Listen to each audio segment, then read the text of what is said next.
Okay, so today is our last method of solving, and we are going to solve by elimination.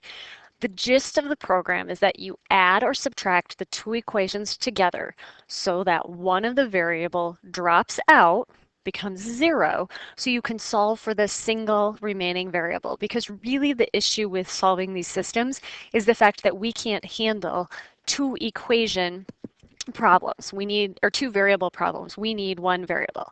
So before you start even examining them, you need to make sure both equations are written in standard form, which is your variables on one side, your constant on the other.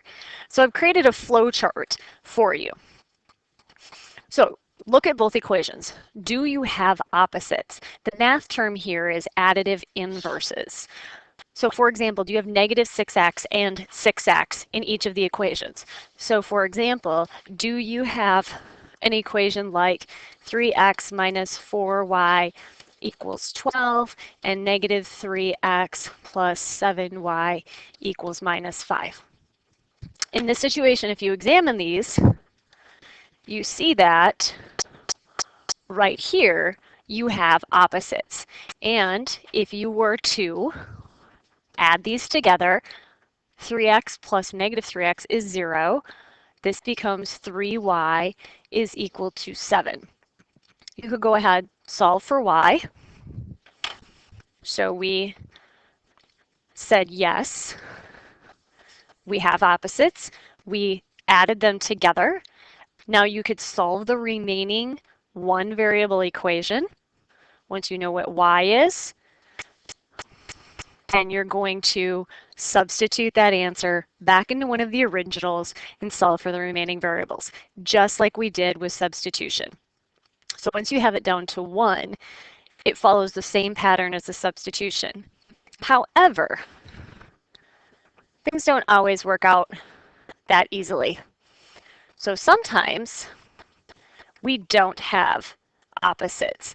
So for example, if we had 7x minus 5y equals 10 and 3x plus 15y equals 15, we don't have opposites in that equation. So then what do? We ask ourselves, what number could we multiply one or both of the original equations by to make the opposites? Since we have equations, we can use our golden rule of what we do to one side, we have to do to the other. Now we could easily multiply the top one by 3 and the bottom one by negative 7 to make plus and minus 21x. If that's our only choice, that's fine. But if I don't have to multiply by a negative number, I want to try to avoid it. So sometimes what I look for are those negative signs right there, opposite signs. So now I know that I could multiply just this top equation by 3. What I do to one, I do to the other. And then I'm going to have 21x minus 15y equals 30. My other equation stays the same.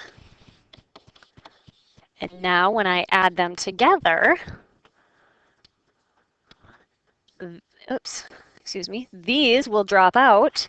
And so I will have 24x is equal to 45. So we multiplied them both.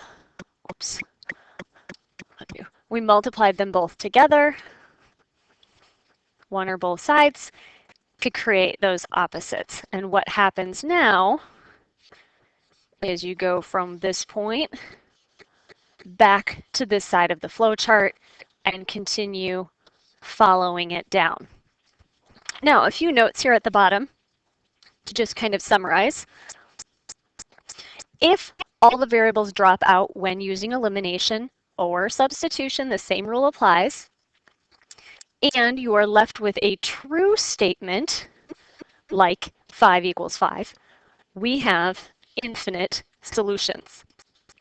If you are left with that false statement, for example, 7 equals negative 3, which is never true, then we say we have no solutions. And if you go back and look, you indeed have parallel lines.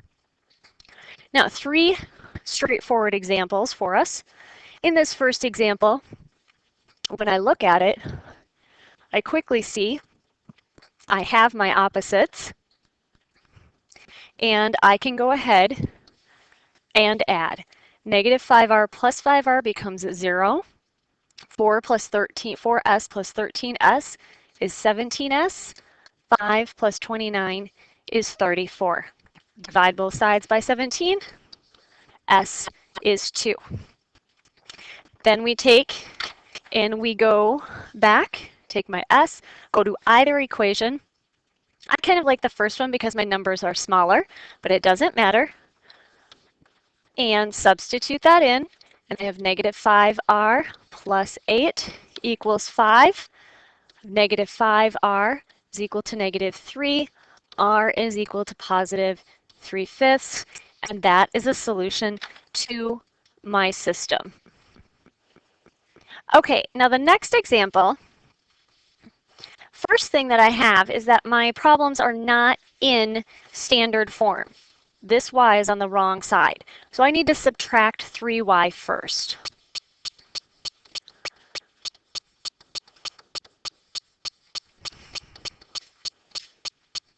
So now I go through, do I have opposites?